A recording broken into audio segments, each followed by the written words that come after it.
Step into the heart of Africa at Daylight Africa Week 2023 in the Gambia. Join us for the groundbreaking Transatlantic Family Reunification Forum, where we embrace our shared heritage and stories of strength. Explore the captivating history of Banjul, Bakau, Kunta Kinte Island, Sanyang, Tendaba, and more, where our roots run deep.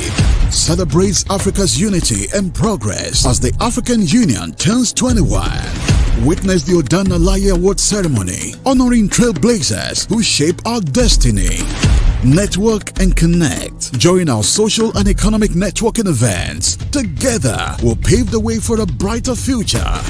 Daylight Africa Week 2023 in the Gambia. An unforgettable journey awaits you from September 2nd to 10th. Reserve your spot now at www.daylightafrica.org. Terms and conditions apply. Events are subject to change. Daylight Africa Week 2023. Unite with us in the heart of Africa. Be a part of history in the making. Welcome to Talking Politics. I am Robert Press, your host, and I am a reporter for the Bronx Chronicle. Here is my official press card that I always show at the beginning of every show. I also write for the Co-op City News, Parkchester Times, as well as host the show, which is produced by Muslim Media, which will be conducting that tour of Daylighting Africa. So I hope that my friends here at Muslim Media, my producer, the owner of Muslim Media, have a great time there, and I'll welcome them back. Unfortunately, I have to stay here and talk about politics. So let's get into the weather. Today is going to be a beautiful day in the upper 70s. We're going to have a beautiful weekend. Saturday will be in the low 80s. Sunday in the upper 80s. Labor Day, it might even reach 90 degrees, the weather people say. And the rest of the week should be beautiful too. Now, first, before we start with the politics, well, actually it is politics, I want to wish New York City Mayor Eric Adams a happy birthday. Unfortunately, I'm going to have to say it's number 39 because nobody really knows except some of his friends how old he is. And Mayor Adams just finished a briefing on the new school year, which you can check my blog at www.100%.blogspot.com. That's www.100%.blogspot.com for the gist of what the mayor has said once the press release comes out. Also, right now going on is a press conference by Van Cortlandt Park. It appears that our illustrious borough president, Vanessa Gibson, is giving her support to the proposed 34,000 cricket seat stadium that will be a temporary stadium built in Van Cortlandt Park. And the local assemblyman and his son, the Dinowitz, I should say, and Congressman Richie Torres, among other local leaders, are now, putting on a press conference about why they oppose this cricket stadium. As we have seen in the past, most of these proposals, such as alternate side street parking, which was a proposal, it's going to be a pilot plan, that became permanent. Parking meters many years ago, we're just going to see if we can, what's going to happen. We want to try and move spots around, and that became permanent. So this stadium, if it's built, I don't see how it's going to be taken down. And they have a crumbling stadium in Van Cortlandt Park anyway, right at the foot of the train station. So why not fix that train station up where there's a track? Fix the stadium up where there's a track and build it over there instead of in the middle of the fields. Okay, now on to politics. Hurricane Idella. It tore right into Florida at the speed of a fast-moving train Wednesday, splitting trees in half, ripping roofs off hotels, turning small cars into boats before sweeping through Georgia and South Carolina, and is still a powerful storm that flooded roadways and sent residents to higher ground. It was a Category 3 storm that hit landfill near Keaton Beach at 7:45 a.m. Wednesday morning. The winds were about 125 miles an hour. And the system remains a hurricane as it continues to go out to sea. Now, there is a possibility that this hurricane could turn back inland and wind up somewhere up in Massachusetts. So, but along the South Carolina coast, Myrtle Beach, Garden City, and Eddystone Island all reported ocean water flowing over. There was a surge of about 9 to 12 feet. State officials, including 5,500 National Guardsmen and rescue crews, were in search and recovery mode, inspecting bridges, clearing toppled trees, and looking for anyone in distress. Because, though, of the remoteness of this Big Bend area where the hurricane hit, search teams may need more time to complete their work compared with past hurricanes in most urban areas. Otherwise, in past, the hurricanes came in on the east side of Florida rather than the west side of Florida, like this one, which hit right near Tampa Bay. Well, too bad the Yankees weren't playing Tampa Bay. In Tampa Bay at the time, the game would have been canceled and the Yankees wouldn't have lost the game.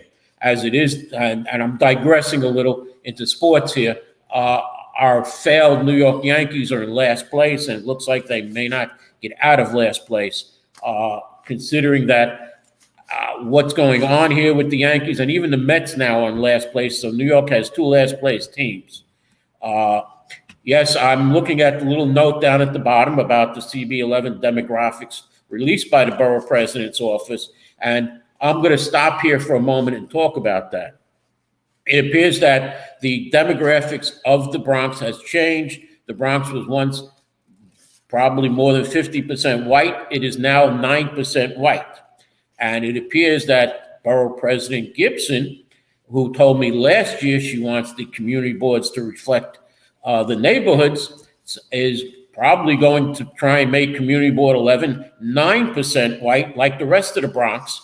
But the Community Board 11 area has a white population of about 30%. So we will see what happens.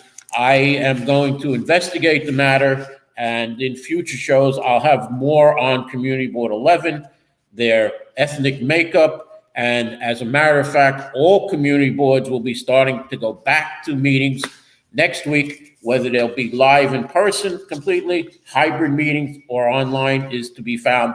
And you could find it at your community board website. Just go to Google and type in your community board or your address to find out which community board you live in, and then go to their website and find out when the meetings are. Now, unfortunately, Community Board 11 has a policy of in their meetings, which is normal in the general full board meeting, that the public speaks only during a gallery session at the beginning of a meeting. But Community Board 11 has a gallery session for all their meetings, including, let's say, the Parks Committee, the Economic Development Committee, where they hear liquor licenses. So, you know, if they have a gallery session, they want to talk about the liquor license, vote on it, then the public can talk about it. Well, that changed when I came into Board 11 because I said, no, you're not going to have me talk about something you already voted on. So that was changed in the Economic Development Committee meeting. But let me get back to politics. Senator Mitch McConnell, the House leader, the longtime Republican leader, who has apparently increased, diminishing, and frail, and become frail after a serious head injury last year, froze up for a second time during a news conference Wednesday. This is the second such episode he has experienced on camera in recent weeks. The latest episode, which took place at the Republican leader's home state of Kentucky, intensified questions about his future in the Senate. McConnell, who is 81 years old, was talking to reporters after an event hosted by the Northern Kentucky Chamber of Commerce, where he was asked his thoughts on running for re-election in 2026. He began to answer the question with a slight chuckle and abruptly stopped for about 30 seconds. Something like this. After 30 seconds, he was standing motionally, gripped his podium, and then his mouth pursed and his eyes fixed. An aide approached him to ask if he heard the question. He mentioned yes, but he seemed unable to continue speaking or to move. It was the second such incident in 2 months, and the scene intensifies questions about McConnell's health conditions, his ability to serve in the future. Now, 2 neurologists who viewed the video of the news conference at the time said it could be a mini stroke or a partial seizure, but McConnell's office declined to share any details about his health, including whether he consulted a physician after the incident. His doctor has said, though, that the senator is cleared to continue doing his work in the Senate. Now we're on to the immigrant crisis. Mayor Eric Adams has slammed Kathy Hochul on her handling of the migrant crisis. Mayor Adams on Tuesday ramped up his criticism of Governor Kathy Hochul's handling of the local migrant influx, saying she is blatantly wrong for not forcing other areas in the state to take asylum seekers, leaving the Big Apple to handle the crisis on its own. She's the governor of the state, he says. New York City is in that state. Every county in the state should be a part of this. Hochul put the blame on President Biden, who she met with some of his advisors on Wednesday. But Adams continued to slam her in a statement, saying her address that she was abdicating for her duty as a governor to create a statewide response. New York City is caring for now nearly 60,000 immigrants, according to figures from City Hall last week, with thousands arriving each week, forcing city officials to scramble for emergency housing. This is a real leadership moment, the mayor said Tuesday morning. It's a humanitarian crisis of national proportion. In separate letters, though, Hochul and Adams, Homeland Security advisor Alejandro Mayorkas, only provided vague recommendations from the federal government. Adams shot back, insisting the administration address his pleas. Now, what's happened is Mayor Adams has said that this could cost the city $12 billion. Now, he needs money coming from the state and the federal government. As far as who's taking what and where these people are coming from, it appears that Venezuela, Ecuador, and Colombia are the top countries of origin for New York asylum seekers. As of July 30th, people from Venezuela make up the highest proportion. It says 41% of asylum seekers who have arrived in New York City since the spring of 2022. The migrants from Ecuador and Colombia make up 18 and 13%, respectively, and other countries in this order from Peru, 5%, from Africa, Senegal at 2%, Mauritania, 4%, 3% of the asylum seekers are said to come from Russia, 2% from Nicaragua, and 1% from Honduras and Turkey. Since last spring, more than 107,000 people from all over the world have come through the city's intake system as of August 27th. About 60,000 migrants remain in the city's care, according to the Deputy Mayor of Health and Human Services, Ann Wilson-Ism. The breakdown of asylum seekers who remain in city care roughly falls about the same percentage, according to City Hall. More than 30 counties around the state have taken steps to block New York City from sending migrants to their areas. Now, counties who have closed their doors on New York City, and I'm just going to read the counties. I'm not going to read the explanation.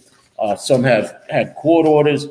Erie County, Rockland County, Orange County, Oneida County, Broome County, Charlotte County, Rensselaer County, Chemung County, Tioga County, Niagara County, and there's about 30 of them now. Only 3 counties have opened their doors a little bit. Westchester County has opened in New York City, isn't the only sanctuary city in the state. Cities including Albany and Ithaca have sanctuary policies on the books, and Westchester County Executive George Latimer said that this week he is open to taking some asylum seekers. If we can manage some numbers with proper services and controls in place, we too can help. Albany County, the county executive, Dan McCoy, declared a state of emergency over the asylum crisis, but directed county Department of Social Services to coordinate with the state on a plan to take up to 200 families. Hotels and other businesses are still required to get permission from the county, arranging to house asylum seekers, and more than 100 asylum seekers have been sent to Albany County from New York City. And the last one is Monroe County, which the executive Adam Bello issued an order that requires hotels or other businesses to get county approval before entering into contracts to house asylum seekers. This emergency order does not prevent migrants from coming to Monroe County while they await resolution of their legal asylum application, he said. Rather, it ensures that if migrants need to be housed in that county, it is done so in a thoughtful way with a reasonable plan in place to protect everybody involved. Now, I'm going to go to a commercial here in a moment because what's happening with the care of the migrants, .go is being investigated, which is the there's a $450 million no-bid contract that was given to .go to take care of the migrants out of New York City. And that is being investigated by Attorney General Letitia James to see, because there are complaints that the immigrants are not getting the care that they should have. And she is investigating it. Now, I'm going to go to a commercial right now. And when I come back, I'm going to be talking about Mayor Adams and Rikers Island. And will it be closed by 2027 or not? So let's go to a commercial. Experience the rhythm of Africa come alive at Daylight Africa Week 2023 in Senegal. Join us for the groundbreaking Transatlantic Family Reunification Forum, where hearts unite and stories of resilience span continents. Journey through the rich culture of Dakar, Gorée Island, and St. Louis, where the echoes of the past shape our future. Lights, camera, action. Be captivated by the film screening and cinema forum, a celebration of African American women in cinema in collaboration with Daylight Africa. Network with visionaries and trailblazers during our social and economic networking events. Together, we'll build bridges to a brighter future. Daylight Africa Week 2023 in Senegal. An unforgettable journey awaits you from September 2nd to 10th. Reserve your spot now at www.daylightafrica.org. Terms and conditions. Step into the heart of Africa at Daylight Africa Week 2023 in the Gambia. Join us for the groundbreaking Transatlantic Family Reunification Forum, where we embrace our shared heritage and stories of strength. Explore the captivating history of Banjul, Bakau, Kunta Kinte Island, Sanyang, Tendaba, and more, where our roots run deep. Celebrates Africa's unity and progress as the African Union turns 21. Witness the Odana Laye Award ceremony, honoring trailblazers who shape our destiny. Network and connect. Join our social and economic networking events. Together, we'll pave the way for a brighter future. Daylight Africa Week 2023 in the Gambia. An unforgettable journey awaits you from September 2nd to 10th. Reserve your spot now at www.daylightafrica.org. Terms and conditions apply. Events are subject to change. Daylight Africa Week 2023. Unite with us in the heart of Africa. Be a part of history in the making. Welcome back. As I said, let's talk about Rikers Island right now, because it appears that this plan that started under Mayor Bill de Blasio, Mayor Adams has said that the plan to close Rikers has been flawed from the beginning. The mayor cited ballooning costs and more incarcerated people as the reasons the complex may not be able to close at the 2027 deadline.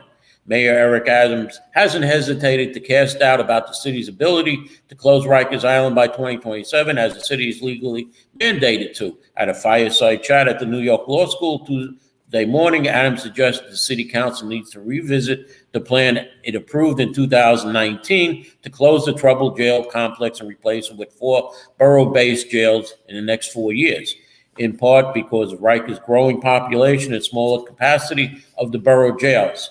The borough jails will have a capacity of 3,900 detainees, and currently there are now over 6,000 detainees in Rikers Island, a far greater amount than what the borough jails are intended to hold. We must sit down with the city council, lay out the facts, and here's what it's going to cost. Here's how we can do it. You're our partners. Let's resolve the issue, Adams added, mentioning that the council has the authority to re-examine and come up with some new ways to resolve this. While the city council could pass new legislation to extend the 2027 deadline. There doesn't seem to be much interest from the body in doing so. Rikers must close by 2027. We cannot allow it to continue undermining public safety issues across our city, Speaker Adams said back in March. Later, in the afternoon, during an unrelated press conference, Mayor Adams was asked about his earlier comments on Rikers Island and reiterated that he wants the council to revisit the plan. Still, he said he's not going to break the law. I think we all as leaders need to come back and say, how do we deal with this issue? How that we are faced with in a few years, Mayor Adams said. And based on my partners, I'm going to have to go with whatever the outcome is. I'm not going to get my way on everything. Now, Brooklyn Borough President Antonio Reynoso has come out and saying, well, Mayor Adams, you're just arresting more people. That's why there's more people in Rikers Island. Well, it appears crime is up, that we have people who are ransacking, I'm using the word ransacking, some of the stores, stealing merchandise at will. And there's nothing that's being done because the police are powerless to arrest these people. And if they try and arrest the people or do arrest the people, they're out within 12 hours or sooner. So it's a hard problem that the city has right now. But Mayor Adams has a new solution on how to reach him. He announced yesterday, Text with Eric, a new initiative that will facilitate a two-way communication directly with New Yorkers via text messages about updates from the administration and services the administration has unlocked for New Yorkers. People who sign up to receive the SMS communications directly from the Adams administration with information about new initiatives and policies, local events, and more will be able to respond themselves to share their thoughts with the city. These messages will be facilitated through community and SMS engagement platform, which is also used by President Joe Biden, former President Barack Obama, and many other notable figures, companies, and organizations. Mayor Adams says, hit me up, New York. I'm at 917-909-2288. That's 917-909-2288, said Mayor Adams. We want to hear from you about how the city is doing. We want to let you know about all the great things that is happening across the 5 boroughs. This is the most accessible administration in history. We're excited to be in touch with you in many ways. However, I will say to Mayor Adams right now that he is hiding from the media. Mayor Bill de Blasio came to the media. He was open. He took questions. It appears that Mayor Adams is hiding from the media. Mayor de Blasio was at all of the police every month when they had the police stats reporting on crime. And Mayor Adams, I've said to him many times, well, murder is up here in this precinct in the Bronx. Robberies are up in this precinct in the Bronx. Stolen cars are up here in this precinct in the Bronx. And those precincts received extra police officers. But again, that's when we had more police officers. Now, one thing you have to check if you sign up for this is to see if your carrier will charge you for text messages. I know with Verizon, when I had the plan that I had with Verizon, I used to be charged 10 cents a text message, whether I took it or not. So check with your carrier to see if you'll be charged for text messages if you sign up for this. Now, do speed cameras work? That is a question. Speeding dropped an average of 30% prior to building on, let's start that over. Speeding dropped an average of 30% on prior successive speed camera programs. Sharp declines in injuries recorded on corridors across the street. The New York City Department of Transportation Commissioner Ydanis Rodriguez today announced that speeding, injuries, and traffic fatalities declined in areas with speed cameras during the first year of the 24/7 enforcement. Speed cameras violations dropped an average of 30%, with most dramatic drops occurring on Houston Street in the East Village, where speeding declined by 96%. In addition to reduction in speeding, injuries also declined along the corridors in the city.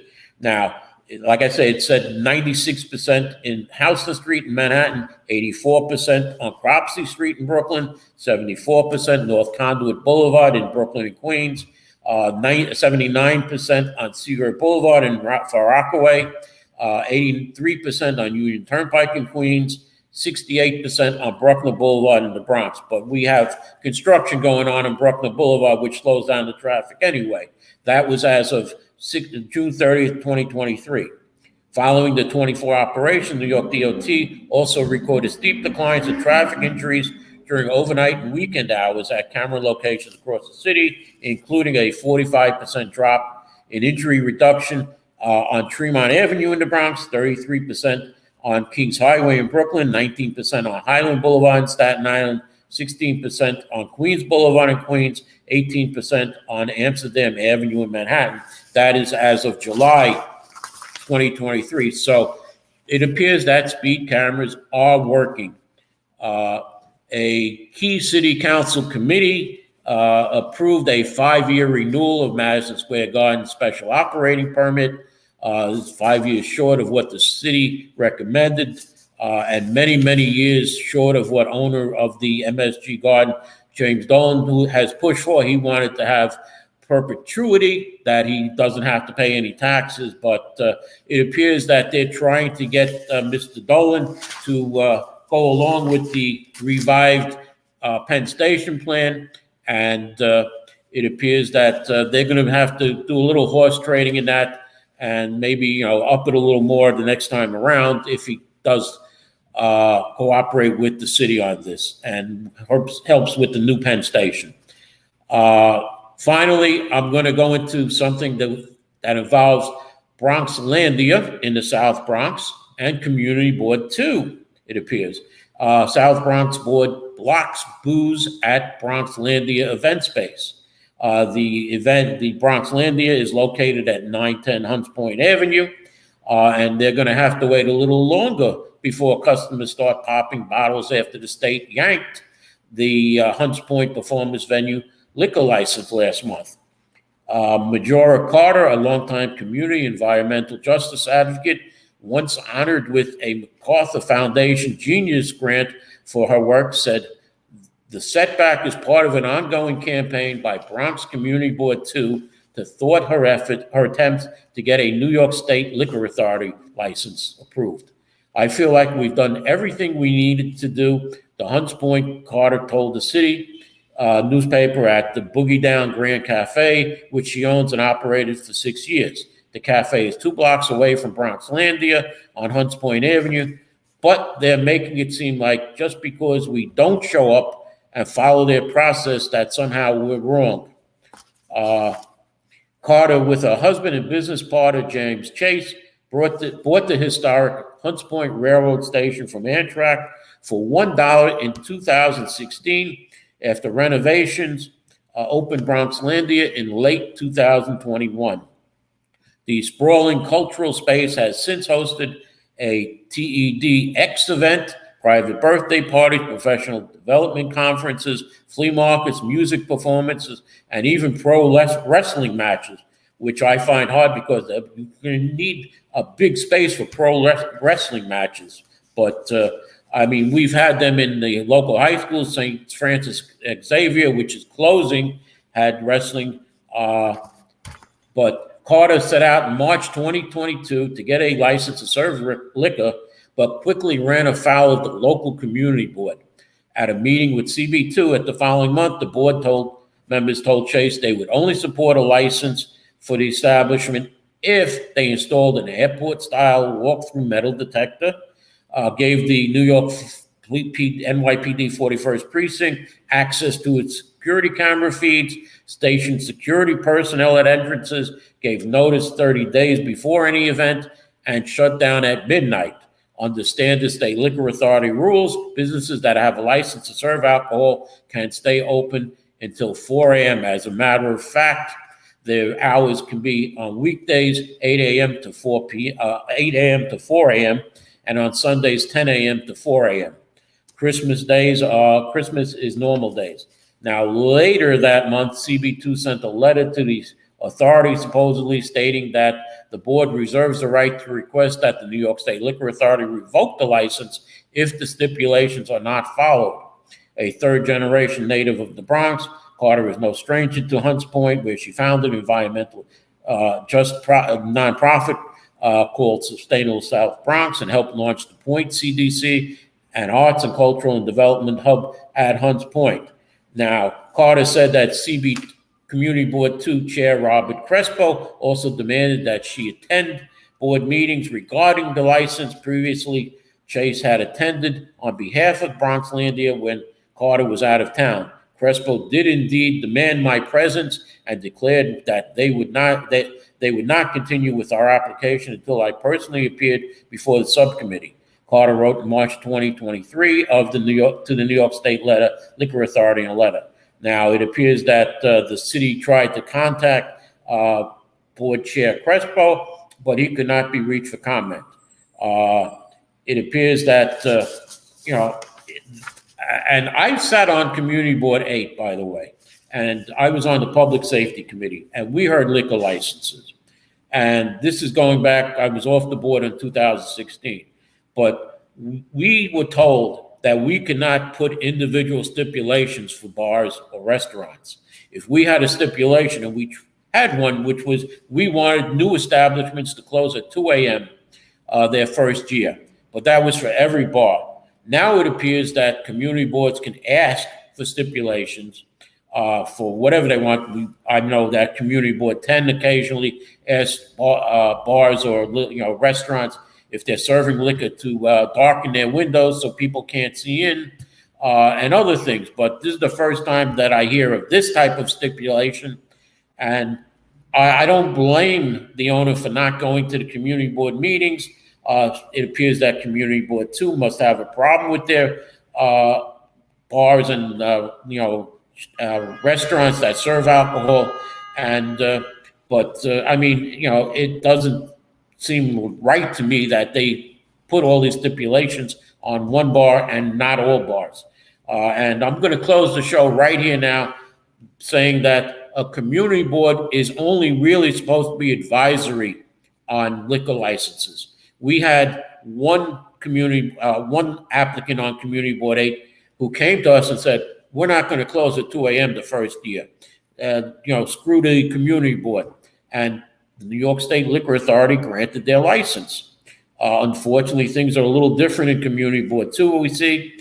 So with that, I'm going to say thank you for watching. I hope Community Board 2 in Bronxlandia straighten this thing out. She seems like a wonderful person, a community activist, and I don't see why she's having all of these problems. So thank you for watching, and take care. Step into the heart of Africa at Daylight Africa Week 2023 in the Gambia. Join us for the groundbreaking Transatlantic Family Reunification Forum, where we embrace our shared heritage and stories of strength. Explore the captivating history of Banjul, Bakau, Kunta Kinte Island, Sanyang, Tendaba, and more, where our roots run deep. Celebrates Africa's unity and progress as the African Union turns 21. Witness the Odana Laye Award ceremony, honoring trailblazers who shape our destiny. Network and connect. Join our social and economic networking events. Together, we'll pave the way for a brighter future. Daylight Africa Week 2023 in the Gambia. An unforgettable journey awaits you from September 2nd to 10th. Reserve your spot now at www.daylightafrica.org. Terms and conditions apply. Events are subject to change. Daylight Africa Week 2023. Unite with us. Experience the rhythm of Africa come alive at Daylight Africa Week 2023 in Senegal. Join us for the groundbreaking Transatlantic Family Reunification Forum, where hearts unite and stories of resilience span continents.